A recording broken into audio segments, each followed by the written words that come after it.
All right, let's go ahead and get started. Thank you guys so much for tuning in and wanting to participate today. Again, welcome. We are excited to be collaborating and learning with you today. This workshop seeks to be both a safe and brave space for all backgrounds.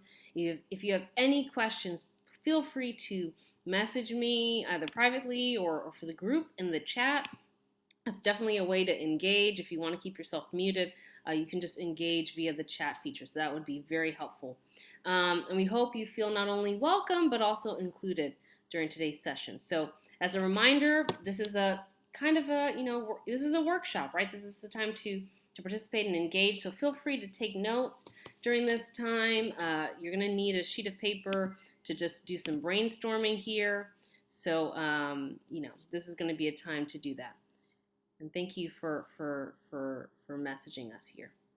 And happy to have all of you on the call. I know I might have worked with you in different capacities, so welcome. We definitely are going to cover a lot of the things that you all are looking to learn about. So to introduce myself, I'm Dr. Rayleigh Rito, and I'm Assistant Director of Career Development here at the CCD. We really are a center here on campus that looks to connect you with career, right? So we want to educate you on your knowledge of self, your career options, and provide you with a plethora of resources that we have online. We want to connect you with opportunities through the Global Rice Network. So we do a lot of workshops and partnerships with alumni relations on campus to provide you with great panels and just opportunities to connect and engage. And then we want to help you feel empowered. And I hope you do today with the skills and confidence and tools to start your career journey. And for today, whether you're looking at pursuing a career in academia and looking for like a faculty type of position, or if you're looking to pivot into industry, I believe today's discussion will definitely help prepare documents for both of those opportunities. So today, participants will assess your hard and soft skills, recognize the proper cover letter format, right? How do I write a cover letter? What is a cover letter? And then determine the elements to add for your cover letter based on a job posting, right? How do I find that posting?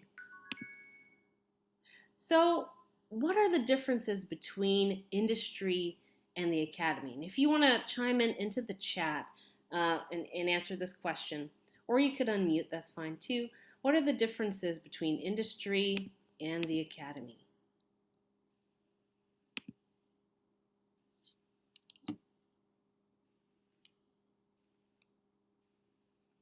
Any thoughts? Let me look here. What are the differences that you see? Any thoughts?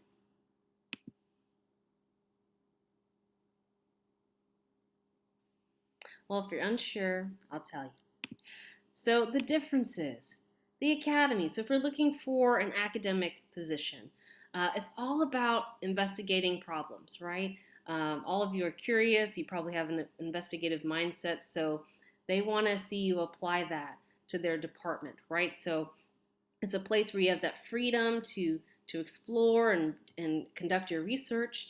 You may work on a narrow, specific project based on your specialization and interests.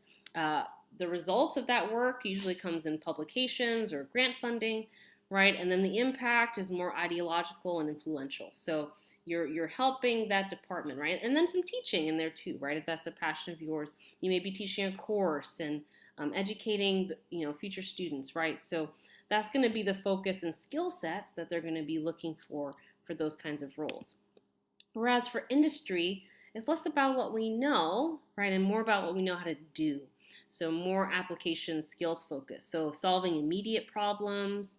There may be some reduced freedom to set your agenda. It's more about what the company wants, right? What missions are they trying to further, and where do you play a role in that? Your work is going to be focused on immediate outcomes, right? The result could be a patent or a product, right? Whatever you're producing. And the impact is direct. It might not be immediate, but it's definitely something where you can provide some kind of influence.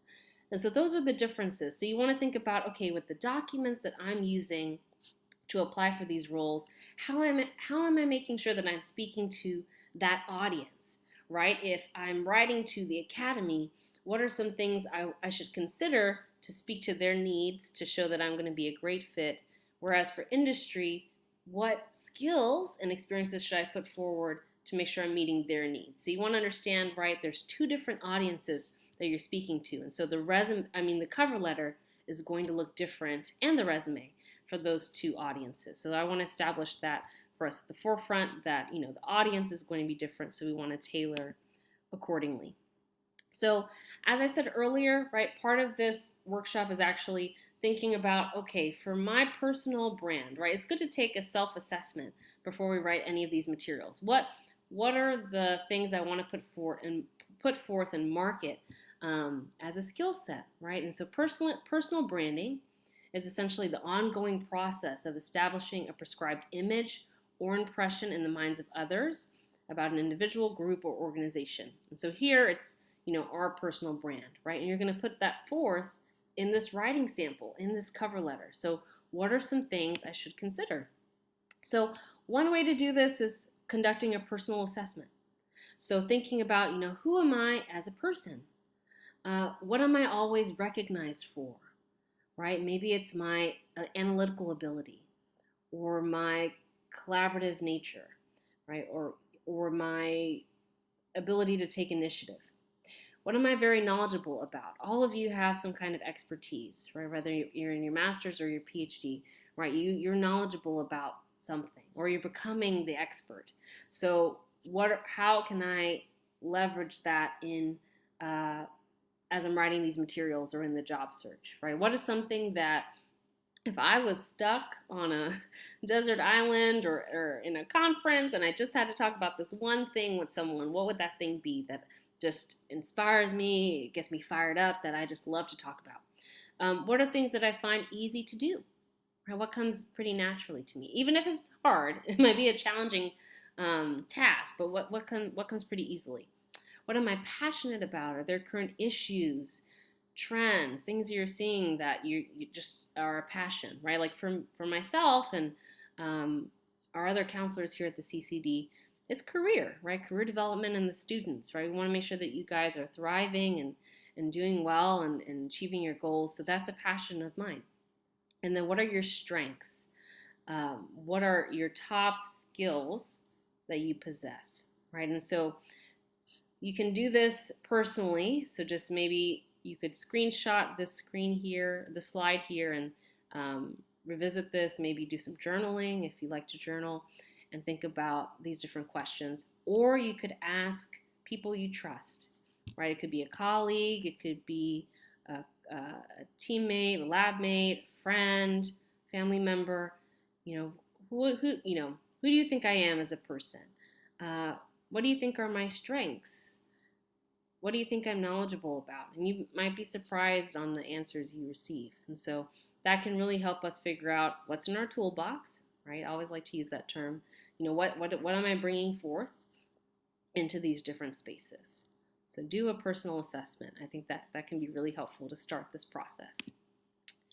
And then, we also want to consider the skills that employers want. So if we're thinking about industry, as an example, if some of you want to take that kind of pivot, what are the skills that they're looking for? So we actually, we're all about assessment here at the CCD, so we actually asked our employers, and this was data collected from the fall 2019 and spring 2020 Career and Internship Expo. What are you looking for? What qualities are most critical? And so you'll see here, let's look at the top 5. Problem solving, critical thinking. All of you possess that. Professionalism and work ethic. Again, you all have that. Teamwork, collaboration. You're always collaborating, right? It could be in a student org, it could be part of a graduate student association, it could be in your lab, in your research, you're always collaborating. Communication skills. You're presenting, you're writing, you're publishing. Those are strong skills. Interpersonal skills. Maybe you're a TA here on campus and you're relating well to students and others virtually, right? All of these are skills that employers are looking for. And these are the top 5. And these are what we call soft skills, human skills, right? Things that allow us to interact and relate to one another, right? The other skills are also important, right? They're not less than these other five, but based on this survey with employers, these are things that they're really looking for that make a difference between candidates. So keep that in mind too as you're doing the self assessment. Do I possess these skills that these employers are looking for? If not, how can I look to start developing these? Any questions so far?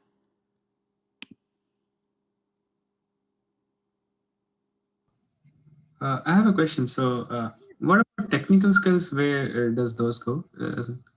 Excellent question. Thank you for asking that. So, technical skills, those are going to be our hard skills, right? Those are also very valuable. So, those can be translated also in a resume, and I'll also show you how those can be addressed in a cover letter. So, those are also very important to take stock of, right? What are the technical skills that I have expertise in? Maybe it's a statistical software, or you know a programming language, or maybe you do graphic design on the side and you know how to use Photoshop or Canva, or maybe you do more qualitative work and you're coding and using different tools like Atlas TI or in Vivo to gather your data. So that's also something to consider as well as you're doing this personal assessment. What are both my hard and my soft skills? Great question. Great question. So we do this stock, right? We take this assessment of who we are, and so now we apply it to the job search. So I just found this sample position. This is an old posting that was in Handshake, and I just want to use this as an example. So this was for uh, staff scientist role, and they were looking for someone with a PhD in microbiology, molecular biology, chemistry, biochemistry, biomedical engineering, material science, some related discipline, right? So they're looking for a graduate student for this company. And so we review the responsibilities of the role, so how this person would contribute, and you can see the bullet points there. And then the qualifications. We'd love to hear from you if you possess some of the following, right? So, what I always like to do and suggest to students is when you start the job search and you're getting ready to apply, review the posting, right? What are some of the keywords that you see that you can start highlighting that you feel you possess in terms of skill sets? Anyone see some keywords here that might connect to your interests or skill sets just from this posting example?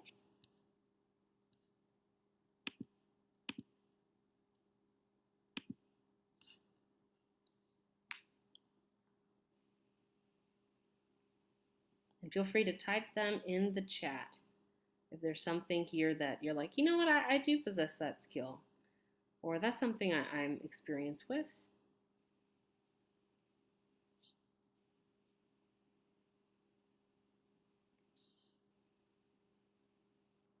Okay, if not, no worries. Oh, let's see in the chat. Well, do some brainstorming, right? Think about these. Okay, excellent. Leadership, communication skills, analytical ability, right? So you review the posting. Thank you. You review the posting for these keywords, and then you relate it back to what's in your toolbox, right? Your personal skill set to see if things align. And then those keywords are things you're going to use for your resume, right? Or CV, depending on what we're using, but usually for resume with industry. And then you're also going to apply these keywords to your cover letter. Okay, so self assessment, then we review the job description, and then we start brainstorming. So, cover letter writing at a glance. So, what is a cover letter? It is a one-page document that's like your movie trailer. So, it's really outlining how awesome you are and the skills that make you a great fit for the opportunity with specific concrete examples. And so they should be able to read that cover letter and be able to say, oh, wow, Sunny is going to be a great asset to our organization. We definitely should interview them. I think that all of these experiences here align with what we're looking for. They've really convinced us that we should interview, right? It's kind of persuasive in nature in some ways, but it should be concise. And so it's 3 sections for cover letters. So you have an opening paragraph that talks about who you are, what are you applying to, the position title. You could talk about how you found the opportunity, and then you provide kind of a thesis statement of skills, right? With my communication skills, analytical ability, and leadership skills, I believe I would be a great fit for ABC company, right? So your opener kind of establishes where the rest of the letter is going to go.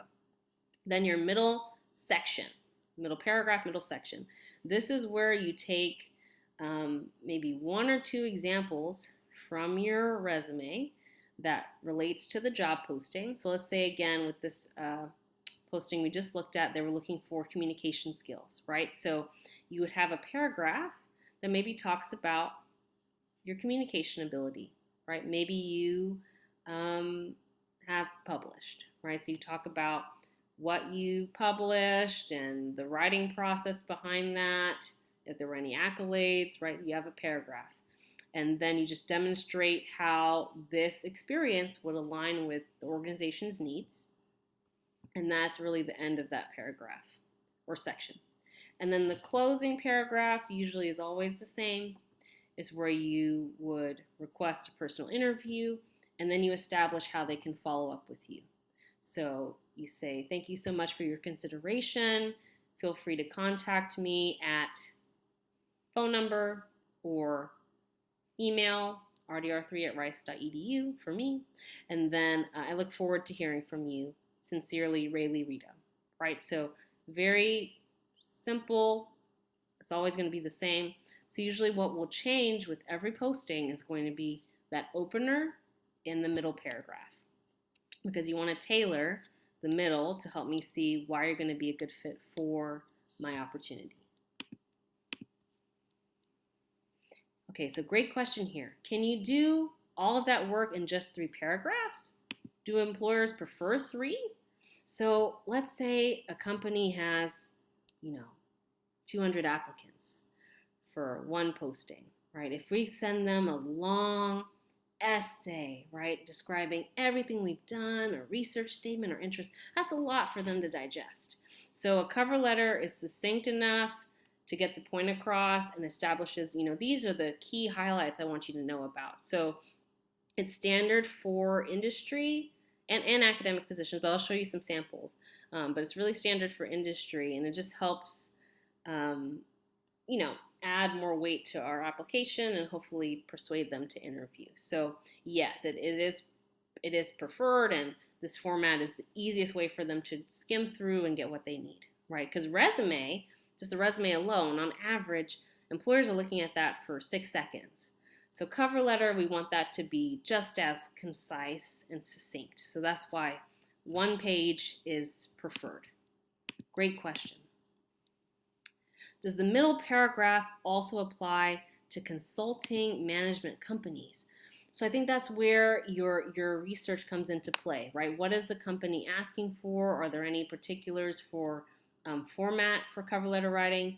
But to my knowledge, it's always going to be consistent, this middle paragraph. So you just want to think about, okay, looking at the posting, what are they asking for? How can I tailor my sections to their needs? And with consulting, right, off the top of my mind, I can think, problem solving is a key skill that they need, right? Someone that can really tackle an issue and find a solution. So a paragraph about that would be great to talk about, right? But that will take some networking and research to really understand what they're looking for, how can I set myself apart in all areas of the application process, and then, where do I need to tailor this for my cover letter?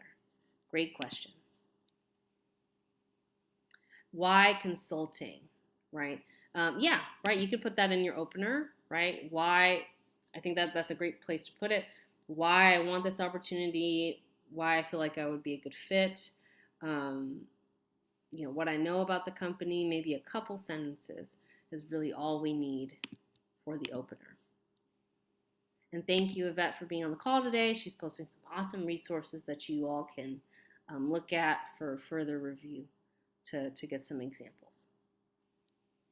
Great. So Here you have the framework, and again, the resource that's posted in the chat will definitely be helpful, but this is kind of the guiding structure for cover letter. Okay, so let's do some brainstorming. So I'm going to share.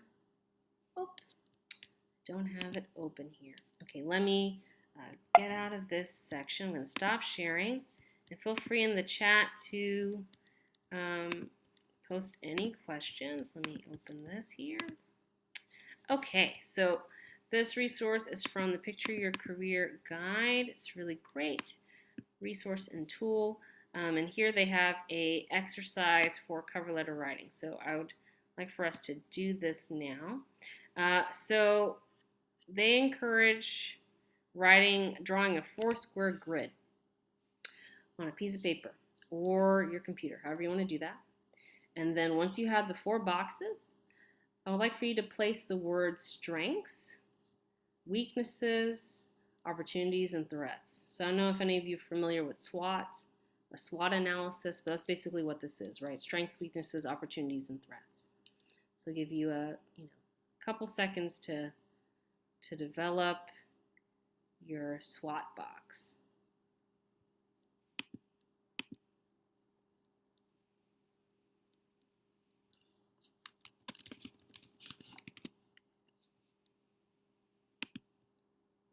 All right.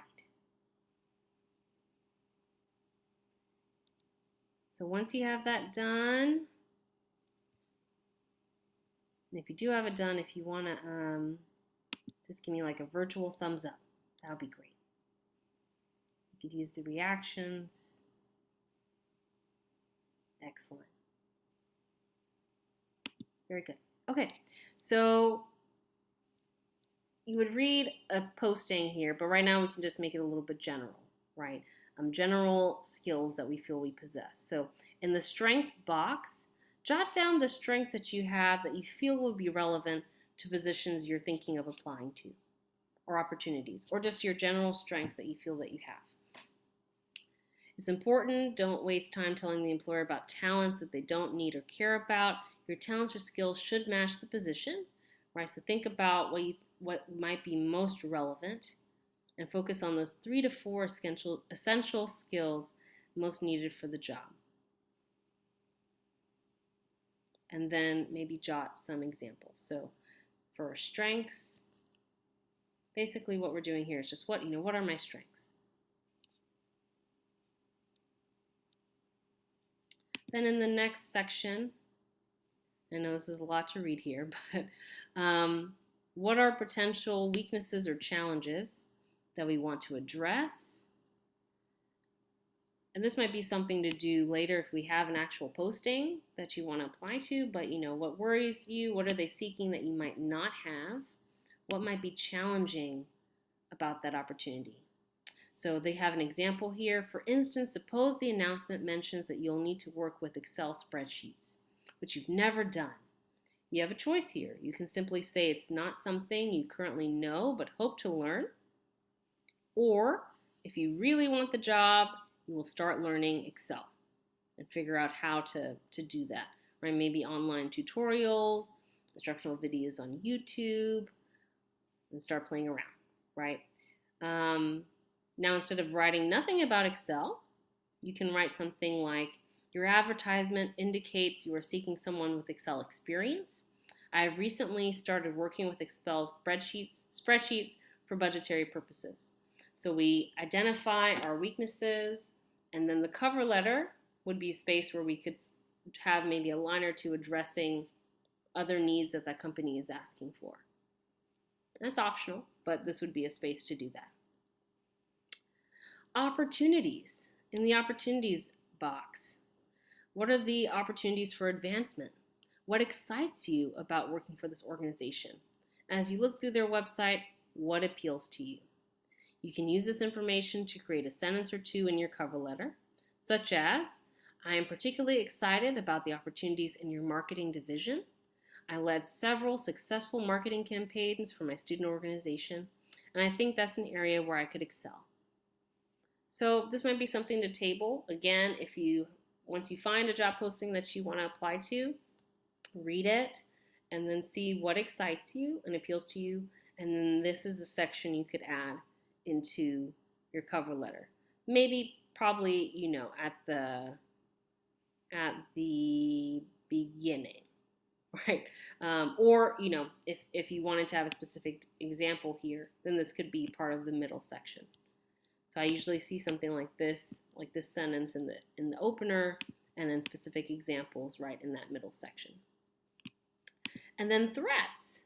The threat section refers to outside forces over which you have little control, including the economy, rapidly changing fields that are shedding jobs, the other applicants for the position, etc.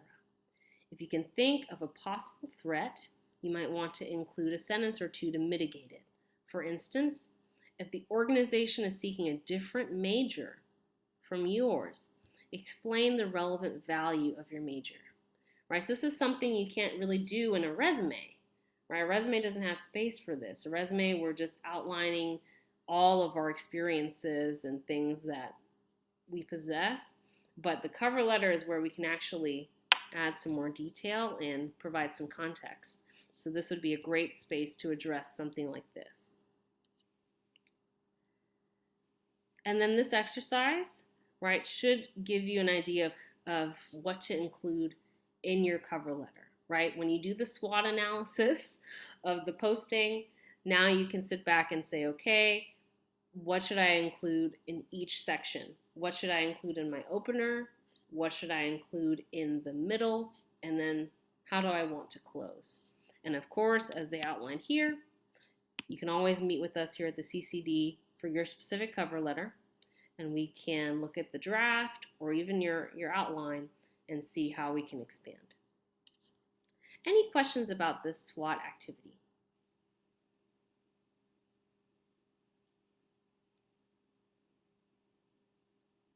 All right, so I have a question. So, yeah. is it important to include all 4 points? I think it depends on, once you have a specific posting, Mhm. consider, what their needs are and what you feel is most relevant. There may not be any threats for you to Mhm. address, and so that's fine. Maybe the weaknesses, you realize, you know what, I don't really want to focus on my weaknesses here. Maybe this is something to keep in mind for um, the interview. So I just want to focus on strengths and opportunities. So that's fine. I think it'll just depend on the specific posting, but I wanted you all to just kind of do some brainstorming or at least some reflection to consider, okay, moving forward as I'm getting ready to do this, what are some things I should consider and what's a good framework to map this out? Thanks. Great question. So, right, so you might not always have weaknesses or threats, um, but it's something to explore if you realize, oh, well, there is something here in this posting that I don't possess, maybe, but this is something they really want. Maybe I could just talk briefly about how I'm familiar with that um, technical skill or that software, or I'm familiar with that concept. I'm learning how to be more adept in it. So at least you're addressing it in the cover letter. All right, let's go back to the PowerPoint here. Okay, so now let's look at some samples. So I hope you all can see this. I definitely can put this link, or I'll put these links in the chat before we end for today. But this is an example of an academic cover letter. So you'll see the sections here. And so I'll just outline for you. So we have the date at the top, the department. So this person's applying for an assistant professor role. So they have the address of the department here at the top.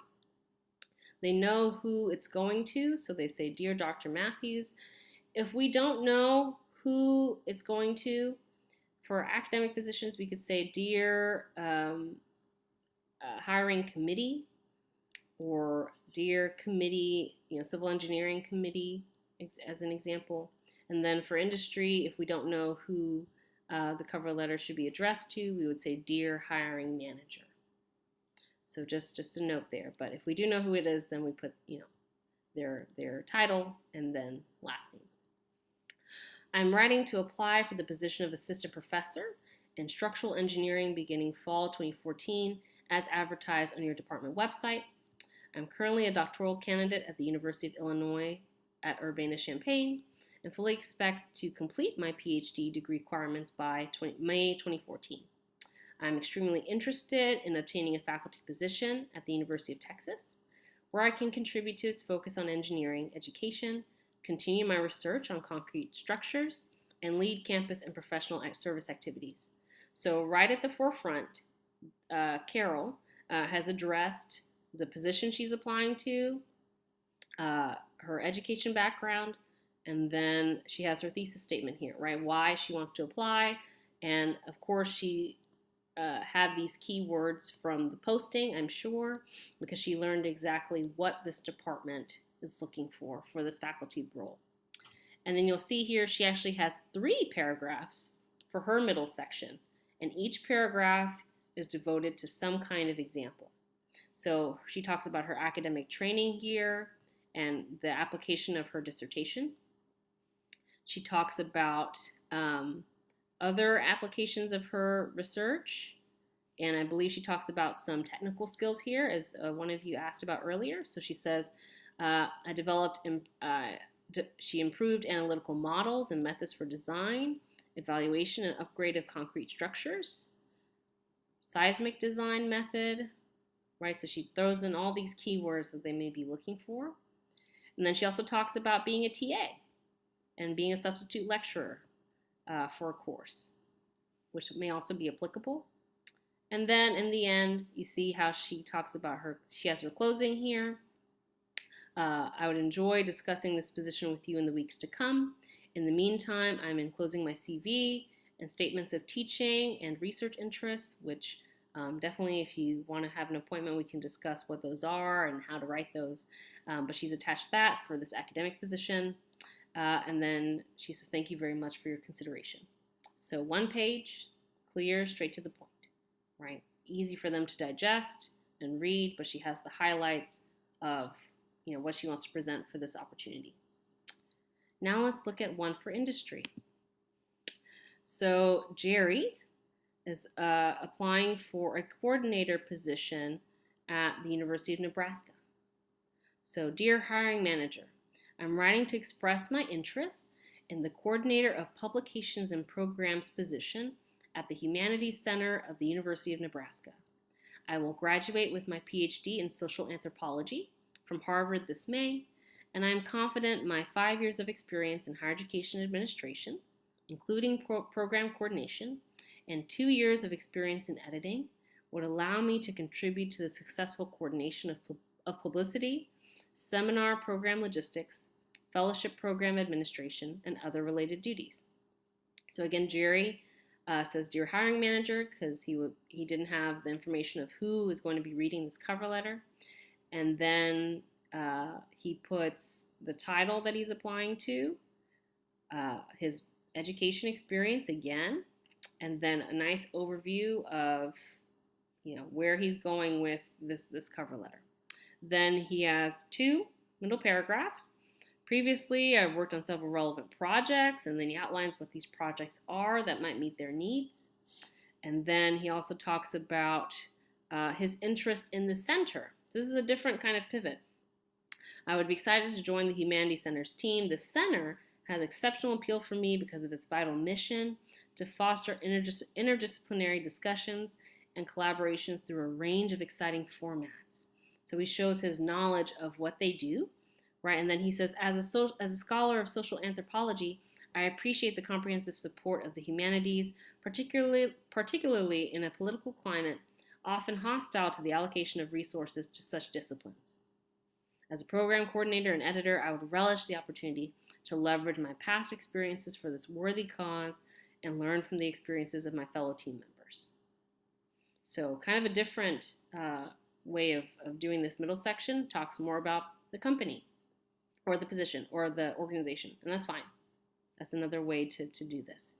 And then the ending, as we saw before, always the same. Thank you for your consideration. I look forward for the opportunity to speak with you. Here's my contact information. So, two different examples, two different audiences, but the structure is still the same. So, how am I meeting your needs? Here it is. Notice neither of them restated their entire resume. They didn't say, I've done this, I've done this, I've done this, I've done this. They just hone into a couple examples that they feel would meet the company's needs. But the only way to do that is by doing the exercises that I discussed earlier, to do some intake, self-assessment. What can I bring to this organization, this company? How do I meet their needs? Let me brainstorm that. You definitely have to know what the company is looking for to do that kind of brainstorm. We build our framework and template, and then we write the letter. So, two examples. For those of you thinking about transitioning to a non-academic job, I wanted to provide you with some resources, and some are in Handshake. So, CVs and resumes for graduate students. This is good for individuals transitioning between academic and non-academic jobs, so this will be definitely good for you to review. From PhD to Life, this blog has a list of resources for students pursuing a non-academic career, so this might be worth exploring. And then Versatile PhD. This is actually in Handshake in the resources library. So you click on Career Center, go to resources, and then you'll find Versatile PhD towards the bottom. It'll redirect you when you click on the link. It'll direct you to graduate and postdoctoral studies, where you have to create a login through Rice's page. But also great website for resources. But that's cover letter writing, guys. So I hope all of you feel equipped with a framework. You know how to assess your skills. You have an idea of how to move forward in this process. And of course, as a career counselor here with the CCD, our staff is definitely here to help you write that letter. So I'm going to go ahead and stop recording.